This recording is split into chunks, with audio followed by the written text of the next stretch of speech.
Friends எல்லாருக்கும் வணக்கம், welcome. எல்லோரும் எப்படி இருக்கிறீங்க? நாங்கள் நல்லா இருக்கோம், நீங்கள் எல்லாருமே நல்லா இருப்பீங்கன்னு நம்புகிறோம். ஓகே ஃப்ரெண்ட்ஸ், இன்றைக்கி எங்கள்கிட்ட வீடியோவில் என்ன பார்க்க போகிறீங்கன்னு சொன்னால் சூப்பரான எங்கள்கிட்ட யாழ்ப்பாணத்து பனங்காய் பணியாரம் தான் சுட போகிறோம் ஃப்ரெண்ட்ஸ். செம்ம டேஸ்ட்டாக இருக்கும். யாருக்கெல்லாம் பனங்காய் பணியாரம் பிடிக்கும், யாருக்கு தான் பிடிக்காது இல்லையா?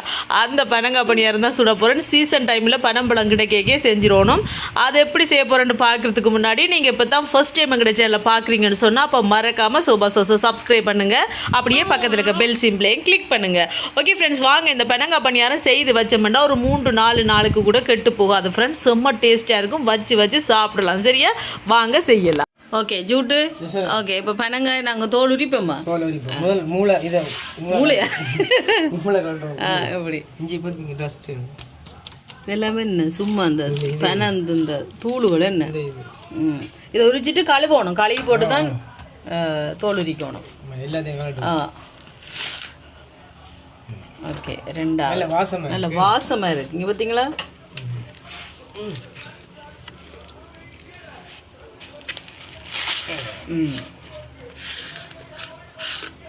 ஓகே, இனி கழுவிட்டு வாங்க இதெல்லாம். இனி இதில் தோல் உரிக்கணும் என்ன? பனங்காய் தோல் இந்த பாருங்க, இந்த மாதிரி உரிக்கணும்.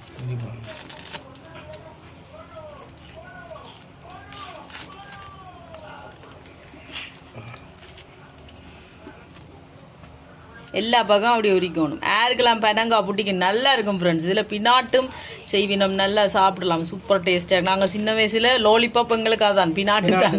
இப்போ தான் லோலிபாப்பு அது இதெல்லாம் வருது. எங்களுக்கு அந்த நேரம் லோலிபாப் வந்து பினாட்டு தான். ஈக்கில் குத்தி போட்டோ இல்லை சாப்பிட்றோம். அதெல்லாம் ஒரு தனி சுவை. இப்போ பிள்ளைகள் பினாட்டை கொடுத்தா ஒரு பிள்ளையும் சாப்பிடாது. இந்த மாதிரி தோலை ஊட்டிப்போம். கடைசி தலைமுறை நாங்கள் தான் பின்னாட்டு தலைமுறை. ஓகே, இந்த பக்கம் எல்லாம் இந்த மாதிரி பார்த்தீங்களா? இந்த இப்படி தோலை ஊட்டி சுரிச்சு எடுக்கணும். நல்ல வாசமாக இருக்கும். நல்ல வாசம், நல்ல பனம்பழம். இந்த பார்த்தீங்களா? இந்த ஒரு கொட்டை எடுத்தாச்சு. எல்லாத்தையும் இந்த மாதிரி எடுத்துட்டு தான் நாங்கள் புளிஞ்சு எடுக்கணும் களியை. இவர் தோலை உரிச்சு தருவார், நான் களியை புளிஞ்சு எடுப்பேன். பார்த்தீங்களா? இந்த மாதிரி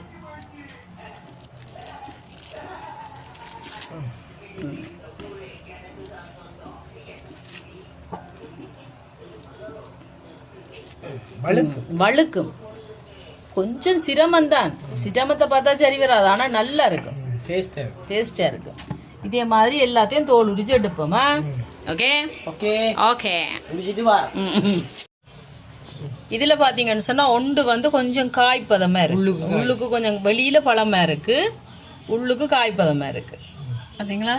ஒன்று ஆனால் வெளியில் பழமாக இருக்கு. இனி இதை நாங்கள் புளிஞ்சு களி எடுக்க போகிறோம். இப்போ பார்த்தீங்களா? எல்லாம் தண்டியாச்சு, தோடு எல்லாம் முறிச்சாச்சு. இனி நாங்கள் இதை எடுத்து இப்படி கையில் தண்ணியில் கொஞ்சம்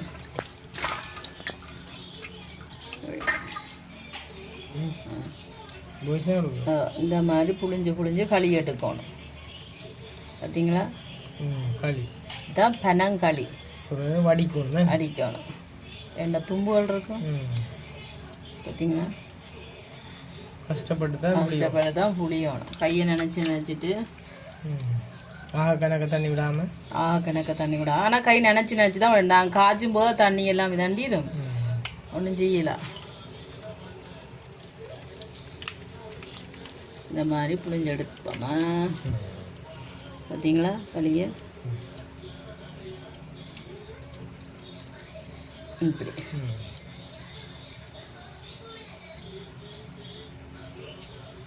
இப்போ பனங்களி எல்லாம் புளிஞ்சு எடுத்தாச்சு. பார்த்தீங்களா? இந்த மாதிரி நல்ல வடிவாக புளிஞ்சு எடுத்தாச்சு.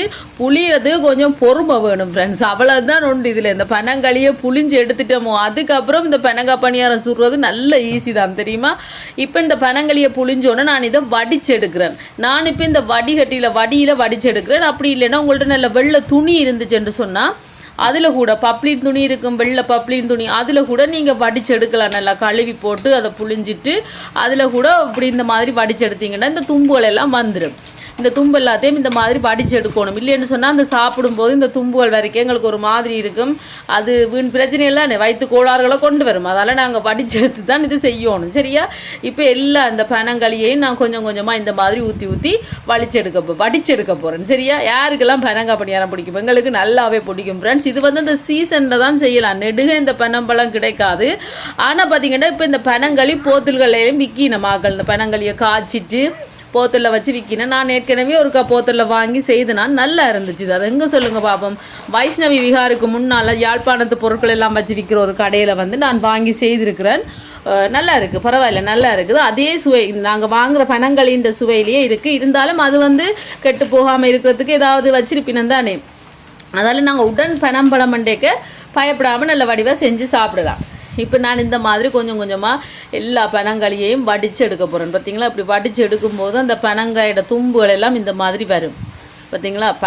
பனம்பழத்தை புளியறதும் அதை வடித்து எடுக்கிறதும் தான் வேலை. அதுக்கு பிறகு கடந்து பனங்காய் பணியாரத்தை செஞ்சிடலாம். தெரியுமா? இப்போ பார்த்தீங்கன்னு சொன்னால் இதை மாதிரி எல்லாத்தையும் நான் வடித்து எடுத்துட்டேன். பார்த்தீங்களா? பனங்களி எல்லாம் வடித்து எடுத்தாச்சு, சூப்பராக வடித்து எடுத்தாச்சு. பார்க்கவே ஆசையாக இருக்குது இல்லையா? இந்த பனம்பழத்தில் பினாட்டு கூட செய்வினோம் ஃப்ரெண்ட்ஸ். பினாட்டு செய்வினம் அப்படி நிறைய செய்வினோம். நாங்கள் வந்து பனங்காய் பணியாரம் தான் கூடுதலாக செய்து சாப்பிட்றது. இப்போ இந்த பனங்களியில் சீனி சேர்க்குறோம். ப்ரௌன் சுகர் தான் நாங்கள் வளமையாக சேர்க்குறது, அதால் அதையே சேர்க்குறேன். நீங்கள் விருப்பம்னா ஒயிட் சுகர் சேர்க்கலாம். பனம்பழத்தில் இனிப்பு இருக்கும். அந்த பனங்களியில் ஏற்கனவே நார்மலாக இனிப்பு இருக்கும். அதால் பார்த்தீங்கன்னு சொன்னால் சீனியை வந்து கணக்காக போடணும்.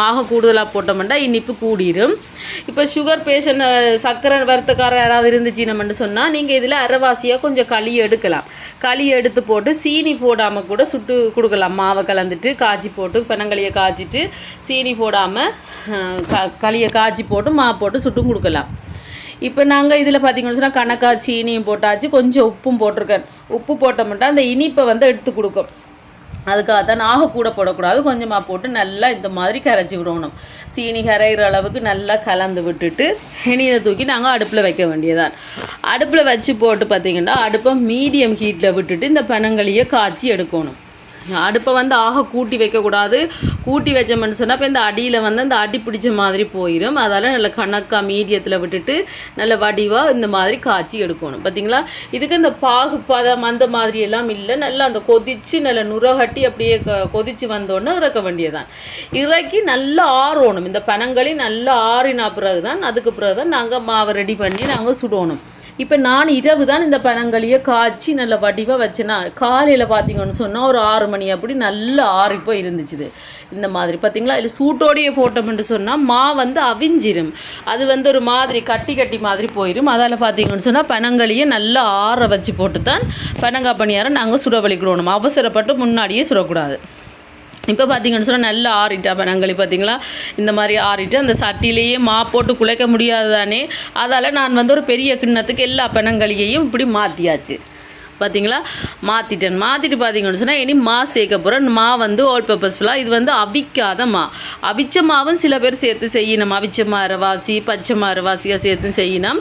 ஆனால் நான் பார்த்தீங்கன்னு சொன்னால் எப்போவுமே அவிக்காத தான் சேர்த்து செய்கிறேன் நான் ஃப்ரெண்ட்ஸ். நல்லா இருக்கும் தெரியுமா? நீங்கள் கண்டிப்பாக ட்ரை பண்ணி பாருங்கள்.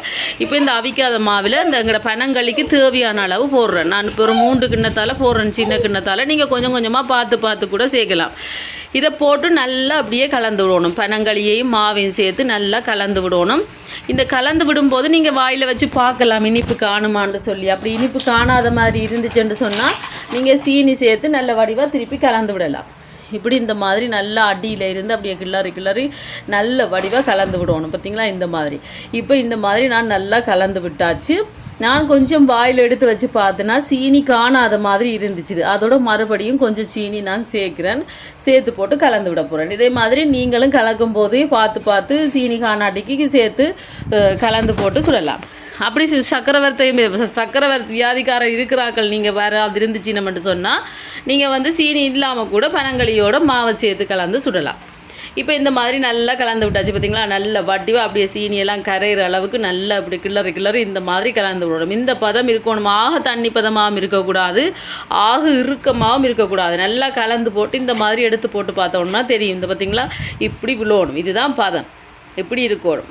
அதுக்கு பிறகு பார்த்திங்கன்னு சொன்னால் நாங்கள் எண்ணெயை வச்சுட்டு பொரிச்செடுக்க வேண்டியதான். இதுதான் சட்டியான பதம். சரியா?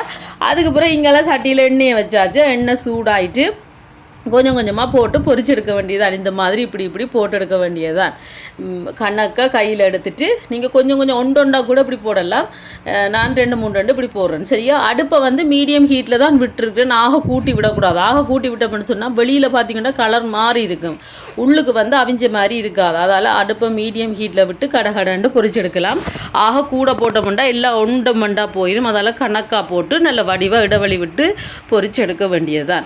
இந்த பனங்காய் பணியாரம் பார்த்தீங்கன்னு சொன்னால் சுட்ட உடனே சாப்பிட்டோம்னு சொன்னால் காரம் ஒரு மாதிரி கயறுற மாதிரி அந்த என்ன இது இதையா நாங்கள் ஆசைப்பட்ட வேண்ட மாதிரி இருக்கும். ஆனால் சுட்ட உடனே சாப்பிடவும் கூடாது, எண்ணெயாக இருக்கும். இப்போ இரவு சுட்டோம்னா காலையில் சாப்பிடலாம், இல்லாட்டி காலையில் சுட்டோம்னு சொன்னால் ஒரு பின்னேரம் இரவு அடுத்த நாள் கூட சாப்பிடலாம். அப்படி வச்சு தான் சாப்பிடணும். உடனே சாப்பிட்டோம்னா எண்ணெய் காரம் ஒரு மாதிரி இருக்கும்.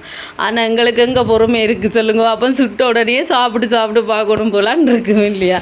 சுட்ட உடனே சாப்பிட்டோம்னு சொல்லி பார்த்தீங்கன்னா கொஞ்சம் கயறுற மாதிரி இருக்கும். இப்போ பார்த்தீங்களா இந்த மாதிரி நல்ல வட்டிவாக அப்படியே பொங்கி மேலால் வருது. நீ மற்ற பக்கமும் திருப்பி விட்டு பொரிச்சு எடுக்க வேண்டியதான். இப்போ பாருங்கள் நல்லா கலர் மாதிரி இந்த மாதிரி வந்துட்டு இனி எல்லாத்தையும் எடுக்க வேண்டியது. இதே மாதிரி எல்லாத்தையும் நான் கொஞ்சம் கொஞ்சமாக பொரிச்சு எடுக்க போகிறேன். நல்லா பொறுமையாக பக்கத்தில் 2 பொரிச்சு எடுக்கணும். ஆனால் நல்லா இருக்கும். இது பொரிச்சு வச்சோம்னா நாங்கள் போக வர குசினிக்குள்ள ஒன்றொண்டா எடுத்து சாப்பிடவே முடிஞ்சிடும். அது எப்படி செய்யணும் எப்படி முடியுதுன்றே தெரியாது. அப்படி இருக்கு வேணா அந்த சுவை அப்படி இருக்கும். ஒன்று சாப்பிட்டா இன்னொரு 2 சாப்பிடணும் போல தான் இருக்கும். இந்த பனம்பழ சீசனில் நீங்களும் பனம்பழம் கிடச்சிதுன்னா கண்டிப்பாக இந்த பனங்காய் பணியாரம் செய்து சாப்பிட்டு பாருங்கள். நல்ல டேஸ்ட்டாக இருக்கும், செம்ம டேஸ்ட்டாக இருக்கும். கண்டிப்பாக ட்ரை பண்ணி பாருங்கள். இப்போ நாங்கள் எல்லா பனங்காய் பணியாரம் இந்த மாதிரி சுட்டு எடுத்தாச்சு. பார்த்தீங்களா? இப்படி கொஞ்சம் கொஞ்சமாக போட்டு எல்லாத்தையும் சுட்டு எடுத்துட்டேன். சுட்டு இப்படி ஒரு கிண்ணத்தில் போட்டு வச்சுருக்கிறேன்.